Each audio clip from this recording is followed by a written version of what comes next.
शुभ प्रभात बच्चों, कैसे हो आप सब लोग। बेटा आज हम करेंगे आपकी कृतिका भाग 2 का लेसन नंबर 3 जिसका नाम है साना साना हाथ जोड़ी। इस लेसन को हम पहले रीड कर चुके हैं, तो आज हम इस लेसन के प्रश्न उत्तर करेंगे। तो फर्स्ट क्वेश्चन है हमारा, झिलमिलाते सितारों की रोशनी में नहाया गंतोक लेखिका को किस तरह सम्मोहित कर रहा था। यानी जो गंतोक शहर है वो लेखिका को किस तरह से अपनी ओर आकर्षित कर रहा था।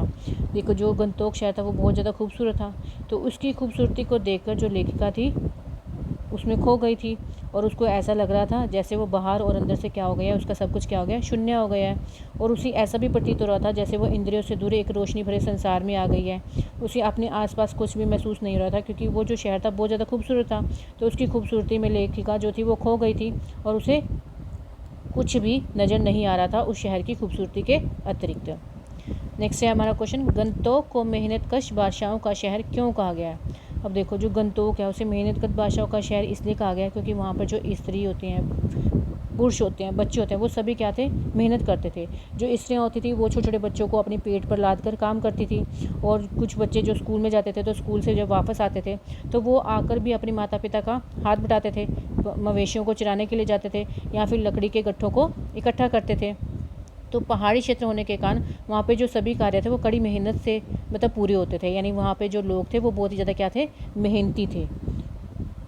नेक्स्ट है हमारा क्वेश्चन, कभी श्वेत तो कभी रंगीन पताकाओं का फहराना किन अलग अलग अवसरों की ओर संकेत करता है। अब देखो, यहाँ पे जब लेसन करवाया था मैंने तब भी आपको बताया था कि जो श्वेत पताकाएँ हैं वो किसकी प्रतीक होती है। जब किसी बुद्धिस्ट की मौत हो जाती है तो अब वहाँ पे जो लोग होते हैं वो क्या करते हैं, वो उसकी याद में वहाँ पर 108 श्वेत पताकाएँ फहरा देती हैं। और रंगीन पताकाएँ क्यों फहराई जाती हैं, जब भी कोई नया कार्य शुरू किया जाता है। तो इसका आंसर क्या है कि जब किसी बुद्धिस्ट की मृत्यु होती है तब 108 पताकाएँ सफ़ेद रंग की वहाँ पर फहराई जाती हैं, और जब कोई नया कार्य शुरू होता है तो उस वक्त कौन सी पताकाएँ फहराई जाती हैं, रंगीन पताकाएँ। नेक्स्ट है हमारा, जितेंद्र नारगे ने लेखिका को सिक्किम की प्रकृति, वहाँ की भौगोलिक स्थिति एवं जनजीवन के बारे में क्या महत्वपूर्ण जानकारियाँ दी, लिखिए। अब देखो, जो जितेंद्र नारगे था वो क्या था, ड्राइवर कम और गाइड ज़्यादा था। तो वो लेखिका को सब कुछ बता रहा था। तो वो बताता है कि ये जो सिक्किम का जो इलाका है वो क्या है, वो मैदानी नहीं है बल्कि क्या है, पहाड़ी है। तो मैदानों की तरह यहाँ का जीवन भी वो बोल रहा था कि ये सरल नहीं है। यहाँ पर कोई भी व्यक्ति कोमल या नाजुक नहीं मिलेगा, क्योंकि सभी मेहनती थे, क्योंकि वहाँ का जीवन ही बहुत कठोर था। तो मैदानी क्षेत्र की तरह यहाँ पर कोने कोने पर स्कूल भी नहीं है, ये भी बता रहा था वो लेखिका को। वो बता रहा था कि यहाँ पे तराई में सिर्फ 1-2 स्कूल है जहाँ जो बच्चे हैं वो 3-3.5 किलोमीटर की चढ़ाई चढ़कर स्कूल जाते हैं, और जब वे स्कूल से आते हैं तो अपने माँ के काम में सहायता भी करती हैं, पशुओं को चराने जाते हैं, पानी भरते हैं, और जंगल से लकड़ियों के जो भारी भारी गट्ठर होते हैं उसको ढोकर लाते हैं। तो जो सिक्किम की प्रकृति जितनी देखने में कोमल और सुंदर है, लेकिन वहाँ का जो भौगोलिक स्थिति है और वहाँ का जो जनजीवन है वो बहुत ही ज़्यादा क्या है, कठोर है। नेक्स्ट क्वेश्चन है हमारा, लॉन्ग स्टॉक में घूमते हुए चक्र को देखकर लेखिका को पूरे भारत की आत्मा एक सी क्यों दिखाई दी। अब देखो, यहाँ पे जो लॉन्ग स्ट्रोक है वहाँ पे लोगों का अंधविश्वास था ना। एक जगह थी जहाँ पर एक चक्र घूमता था, तो लोगों का मानना था कि उसको घुमाने से लोगों के पाप दूर हो जाते हैं। तो लेखिका सोचती है कि विज्ञान ने चाहे कितनी भी प्रगति कर ली है, लेकिन फिर भी लोगों का जो अंधविश्वास है वो वैसे का वैसा ही है। कहते चाहे लोग पहाड़ी इलाके में रहो चाहे मैदानी इलाकों में, लेकिन जो उनकी धार्मिक मान्यताएँ हैं उनको कोई तोड़ नहीं सकता है। कहने का क्या मतलब है कि लोग आज भी अंधविश्वास में जीते हैं। नेक्स्ट है हमारा, जितेंद्र नारगे की गाइड की भूमिका के बारे में विचार करते हुए लेखिका के कुशल गाइड में क्या गुण होते हैं। अब यहाँ पे देखो, जो जितेंद्र नारगे है वो ड्राइवर कम और गाइड ज़्यादा था, तो उसके ध्यान रखते हुए बताने कि गाइड में क्या क्या गुण होने चाहिए। तो देखो, जो सिक्किम था और उसके आसपास का क्षेत्र था, तो वहाँ पे जो लेखिका घूमने गई थी तो उसको उसकी कोई जानकारी नहीं थी, तो इस वजह से वो गाइड को करती है। और जितेन एक ऐसा गाइड था जो जानता था कि जो यात्री आने वाले बाहर से उनको असीम संतुष्टि कैसे दी जा सकती है। इसलिए वो लेखिका और उसके जो सहयात्री थे उसको सिक्किम घुमाते हुए बर्फ़ दिखाने के लिए कटाव तक ले जाता है। उसके आगे जो चीन की सीमा है आरंभ होती है वो भी दिखाता है। वो हर एक छोटी छोटी जानकारी यात्रियों को देना भूलता भी नहीं है।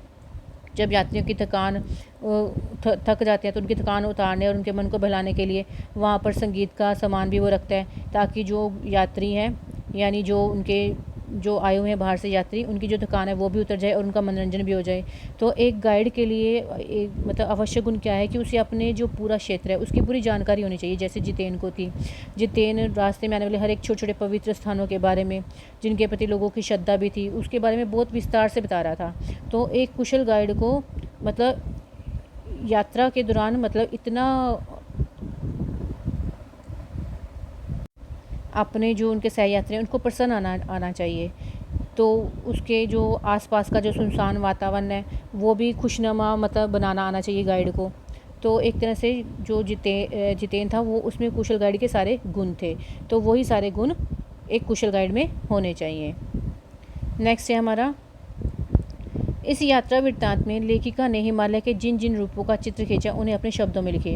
अब देखो, जब लेखिका यात्रा करी थी तो उसने अपने मन में उसके बारे में बहुत कुछ सोचा कि ये चीज़ें क्या हैं। तो लेखिका का जो यात्री दल था, ये जब वो युमथांग जाने के लिए जीव के द्वारा आगे बढ़ रहा था, तो जैसे जैसे ऊंचाई बढ़ रही थी वैसे वैसे जो हिमालय का जो रूप था वो भी प्रतिपल बदल रहा था। एक विशाल हिमालय का रूप लेखिका और उसके सहयात्रियों के सामने आ रहा था। तो हिमालय मतलब बहुत ज़्यादा क्या हो गया था, विशालकाय हो गया था। आसमान में जो घटाएं थी वो गहराती जा रही थी और पाताल को नापने लगी थी। कहीं कहीं मतलब जो फूल थे वो मुस्कुराने लगे थे, यानी क्या है कि रास्ते में बहुत सारे फूल खिले हुए थे जो बहुत सुंदर लग रहे थे। सारा जो वातावरण था वो अद्भुत शांति प्रदान कर रहा था। तो लेखिका हिमालय के बदलते हुए स्वरूप को अपने भीतर समेट रही थी। उसने हिमालय को नगपति मेरे विशाल कहकर भी सलामी दी थी। हिमालय की जो मतलब तो जो हिमालय वो कहीं पर चटक हरे रंग का मोटा कालीन ओढ़े प्रतीत हो रहा था, तो कहीं वो हल्के पीले रंग का भी दिखाई दे रहा था। तो जो हिमालय का स्वरूप था वो कहीं कहीं मतलब प्लस्तर उखड़ी दीवारों की तरह पथरीला भी लग रहा था। तो लेखिका को वो सब कुछ एक जादू की तरह लग रहा था। तो लेखिका इस जादू को देखकर, यानी हिमालय को के बदलते रूप को देखकर बहुत ही ज़्यादा क्या हो रही थी, रोमांचित हो रही थी, यानी वो प्रसन्न हो रही थी।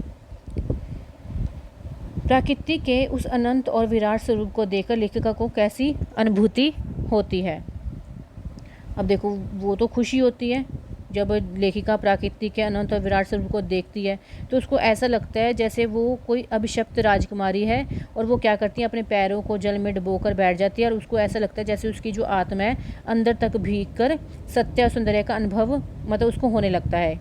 तो और जो हिमालय में बहता हुआ झरना है उसको देखकर ऐसा लगता है जैसे उसको शक्ति का एहसास हो रहा है। उसे लग रहा है कि उसकी जो सारी बुरी बातें थी, तामसिकताएं थी, वो क्या हो गई, उस जलधारा में बह गई है। कहने का क्या मतलब है कि उसकी जो अंदर की बुराइयाँ थी वो ख़त्म हो गई हैं और उसका स्थान किसने ले लिया है, अच्छाइयों ने ले लिया है। तो उसे एक तरह से ऐसा लग रहा था कि उसकी जो सारी इंद्रियाँ हैं वो आत्मा के वश में हो गई हैं। तो एक तरह से उसे सुखद अनुभूति का अनुभव हो रहा था। नेक्स्ट है हमारा क्वेश्चन, प्राकृतिक सौंदर्य के अलौकिक आनंद में डूबी लेखिका को कौन कौन से दृश्य झकझोर गए थे। अब देखो, इसमें क्या, एक तो ये था कि वो प्राकृतिक सौंदर्य को देखकर उसकी सुंदरता में खो गई थी। उसको ऐसा लग रहा था कि उसके अंदर बाहर सब शून्य हो गया है। एक तरह से उसको ऐसा प्रतीत हो रहा था कि जब वो एक ईश्वर के नज़दीक पहुंच गई है। और दूसरा, वहाँ पर वो औरतों को देखती है, पत्थर तोड़ रही होती हैं जो औरतें, तो उनका शरीर काफ़ी कोमल होता है, उनकी पीठ पर टोकरियों में बच्चे बंधे होते हैं और उनके जो औरतें होती हैं उनके हाथों में बड़े बड़े हथौड़े और कुदाल होते हैं जिनसे वो पत्थर तोड़ रही होती है। तो ये सब देखकर लेखिका बेचैन हो जाती है और वो वहाँ पे खड़े कर्मचारी से पूछती भी है कि यहाँ पहाड़ों में रास्ता बनाना बहुत कठिन कार्य है। तो वो कर्मचारी थे वो उसको बताता है कि यहाँ पर मतलब रास्ता बनाते हुए कई लोगों ने तो अपनी जान भी गंवाई है। तो लेखिका को मतलब लगा कि भूख और जिंदा रहने के संघर्ष में इस सौंदर्य में अपना जो मार्ग है वो किस प्रकार ढूंढा जाए। मतलब एक तरह से क्या है कि ये जो औरतें हैं वो अपनी भूख यानी पेट के लिए ये सब काम कर रही हैं, अपनी जो जान है जोखिम में डाल के क्या कर रही हैं, यहाँ पे काम कर रही हैं। तो लेखिका आगे जाती है तो आगे वो फौजियों को भी देखती है। वो देखती है कि इतनी मतलब ठंड में, जहाँ मतलब पोक और माँ की ठंड में खड़े होना भी मुश्किल है और ये यहाँ पर मतलब पहरा दे रहे हैं। तो ये किस लिए दे रहे हैं, हम लोगों के लिए दे रहे हैं ना, ताकि हम लोग क्या हों, यहाँ पे सुरक्षित हों। तो पहाड़ी औरतों का भूख से तड़पते पत्थरों को तोड़ना और कड़ाके की ठंड में फौजियों का सीमा पर तैनात रहना लेखिका को अंदर तक झकझोर देता है, यानी वो सहम जाती है इन सब चीज़ों को देखकर। नेक्स्ट है हमारा क्वेश्चन, सैलानियों को प्रकृति के अलौकिक छटा का अनुभव करवाने में किन किन लोगों का योगदान होता है, उल्लेख करो।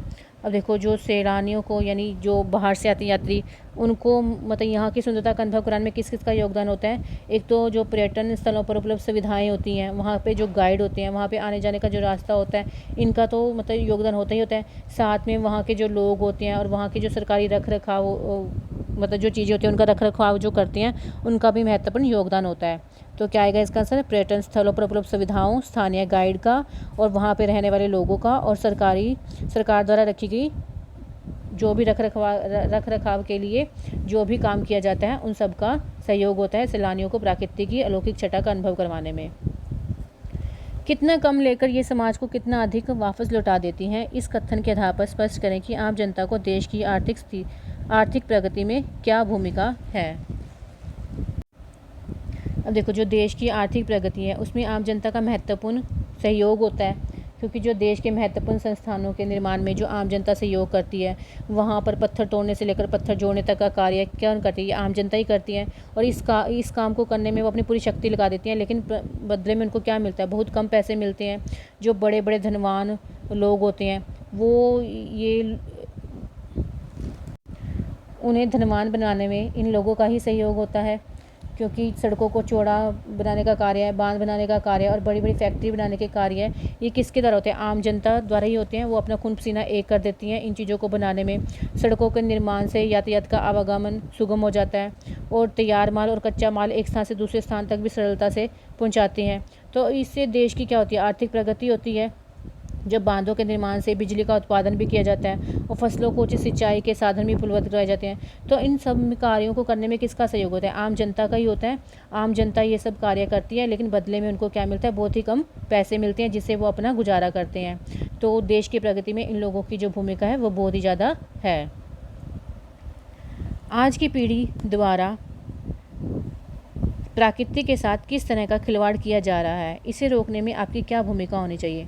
देखो आज की जो पीढ़ी है वो बहुत ज़्यादा क्या होगी? स्वार्थी हो गई है। वो अपनी आवश्यकताओं को पूरा करने के लिए क्या कर रही है? जो प्रकृति का क्या कर रही है? नुकसान कर रही है। अंधाधुंध पेड़ पौधों को काट रही है। नदियों का जो जल होता है उसका दुरुपयोग करती है। जो कृषि योग्य भूमि है उसको क्या कर रही है? उसको ख़त्म करके वहाँ पे क्या कर रही हैं? बड़ी बड़ी फैक्ट्रीज़ वगैरह बना रही हैं। तो इससे जो प्रकृति का संतुलन है वो बिगड़ जाता है। कहते हैं कि मनुष्य को चाहिए कि यदि वो प्रकृति से लाभ उठाना चाहता है तो उसकी उचित देख रेख करे। वृक्षों को काटे नहीं, बल्कि काटने की बजाय क्या करे? वृक्षों को लगाए। वृक्ष लगाने से मिट्टी का जो बहाव होता है वो रुक जाता है और चारों ओर क्या होती है? हरियाली होती है और जो आसपास की जो वायु होती है वो भी शुद्ध हो जाती है और वर्षा का संतुलन भी बना रहता है। और जब उचित समय पर वर्षा होगी तो नदियों का जो जल है उसकी जो कमी है वो भी दूर हो जाएगी। तो और जल भी प्राकृतिक अनमोल देन ही होता है। तो मनुष्य को चाहिए कि नदियों के जल का उचित प्रयोग करे और नदियों के जल में गंदगी वगैरह ना डाले। और जो औद्योगिक यानी जो बड़ी फैक्ट्रीज़ होती हैं उसमें निकलने वाला जो गंदा पानी है उसको उसकी निकासी का कुछ अलग प्रबंध करें। वो वाले जो गंद है उसको नदियों में ना बहाए। और जो कृषि योग्य भूमि है उसका भी मतलब दुरुपयोग ना करें और ना ही उसको ख़त्म करें। सरकार को मतलब एक प्राकृतिक संतुलन बनाने के लिए उचित तथा कठोर नियम भी बनाने चाहिए और जो भी उस नियमों का उल्लंघन करे उसके लिए एक सज़ा का विधान भी होना चाहिए, ताकि कोई भी उन नियमों को तोड़ ना सके। नेक्स्ट है हमारा क्वेश्चन, प्रदूषण के कारण स्नोफॉल में कमी का जिक्र किया गया है। प्रदूषण के और कौन कौन से दुष्परिणाम सामने आए हैं, लिखे। अब देखो जो प्रदूषण के कारण जो एक तो प्राकृतिक संतुलन बिगड़ ही जाता है, क्योंकि और जब प्राकृतिक संतुलन बिगड़ेगा तो उसका असर मनुष्य के स्वास्थ्य पर आएगा। प्रदूषण के कारण जो पूरा देश है उसका सामाजिक जो आर्थिक वातावरण है वो तो बिगड़ ही जाता है और साथ में मनुष्य पर भी उसका असर होता है, क्योंकि खेती के जो आधुनिक उपाय होते हैं, खादें होती हैं और कृत्रिम साधनों का प्रयोग से हम मतलब भूमि को उपजाऊ करने के लिए करते हैं। लेकिन इससे भूमि उपजाऊ तो हो जाती है, लेकिन उसकी जो अंदरूनी शक्ति होती है वो तो ख़त्म हो जाती है।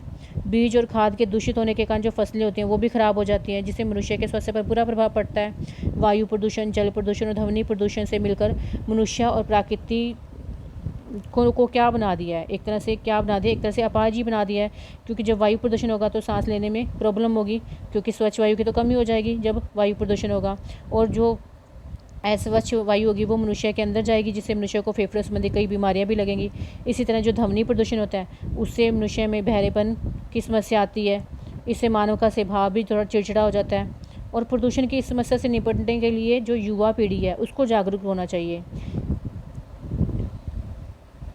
जो युवा पीढ़ी है उसको जागरूक करने के लिए सरकार को कुछ नियम भी बनाने चाहिए और इन नियमों का उल्लंघन करने के लिए सज़ा का विधान भी होना चाहिए, ताकि जो लोग हैं वो नियमों का पालन कर सकें। नेक्स्ट है हमारा क्वेश्चन, कटाव पर किसी दुकान का न होना उसके लिए वरदान है। इस कथन के पक्ष में अपनी राय व्यक्त कीजिए। अब देखो, कटाव पर किसी दुकान का न होना एक तरह से उसके लिए वरदान ही है, क्योंकि कटाव को भारत का क्या कहा जाता है? स्विट्ज़रलैंड कहा जाता है। यहाँ की जो प्राकृतिक सुंदरता है वो बहुत ही ज़्यादा असीम है, यानी बहुत ही ज़्यादा सुंदर है, जिसे देखकर यहाँ के जो सैलानी आते हैं वो अपने आप को ऐसा महसूस करते हैं जैसे वो भगवान के निकट आ गए हैं। उन्हें यहाँ आकर एक अद्भुत शांति भी मिलती है। यहाँ पर दुकानें खुल तो जाती हैं, लोगों की भीड़ भी बढ़ जाती है, जिससे यहाँ पे गंदगी और प्रदूषण मतलब फैल जाएगा। कहने का क्या मतलब, यहाँ पे दुकानें खोली जा सकती हैं, लेकिन दुकानों पर बहुत सारी भीड़ हो जाएगी, जिसकी वजह से यहाँ पे प्रदूषण फैलेगा, गंदगी फैलेगा, क्योंकि जो लोग होते हैं वो सफाई का ध्यान तो करते नहीं हैं, वस्तुएं खा पी कर इधर उधर फेंक देते हैं। और यहाँ पे लोगों का आना जाना बढ़ने से तो वहाँ पे जो युमथांग है वहाँ पर स्नोफॉल कम हो गए हैं। कहने का क्या मतलब है कि लोगों का यहाँ पे आना जाना मतलब ज़्यादा हो गया था, जिसकी वजह से वहाँ पे स्नोफॉल भी कम होने लगा है, क्योंकि वो लोग यहाँ पे आते हैं और प्रदूषण फैलाते हैं, जिसकी वजह से वहाँ की जो स्नोफॉल है उस पर इसका असर गया है। तो कटाव का जो वास्तविक स्वरूप है वहाँ पर किसी दुकान का ना होना अच्छा ही है उसके लिए। प्रकृति ने जल संचय की व्यवस्था किस प्रकार की है?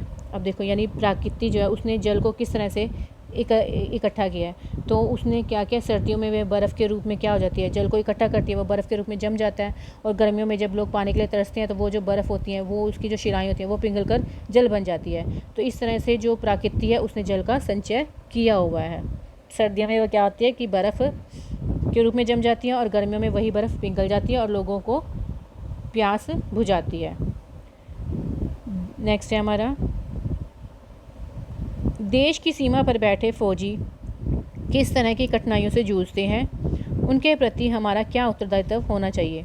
देखो, जो देश की सीमा पर फौजी बैठे हुए हैं उनको बहुत सारी मुश्किलों का सामना करना पड़ता है। बर्फीले क्षेत्रों में जो तैनात फौजी हैं उन्हें बर्फीली हवाओं और तूफ़ानों का भी सामना करना पड़ते हैं। और पोह और माह की ठंड में तो जहाँ पे पेट्रोल भी जम जाता है, तो इतनी ठंड में वो मतलब एक तरह से जो फौजी होते हैं वो बड़ी मुश्किल से अपने शरीर के तापमान को सामान्य रखते हुए देश की सीमा की रक्षा करते हैं। कहने का क्या मतलब है, जहाँ पर पोग और माह के में पेट्रोल भी जम जाता है वहाँ पर जो फौजी है वो इतनी ठंड में खड़े रहते हैं और अपने शरीर को सामान्य रखते हुए देश की रक्षा करते हैं। और वहाँ पर जो आने जाने का जो मार्ग होता है वो भी काफ़ी ख़तरनाक होता है, क्योंकि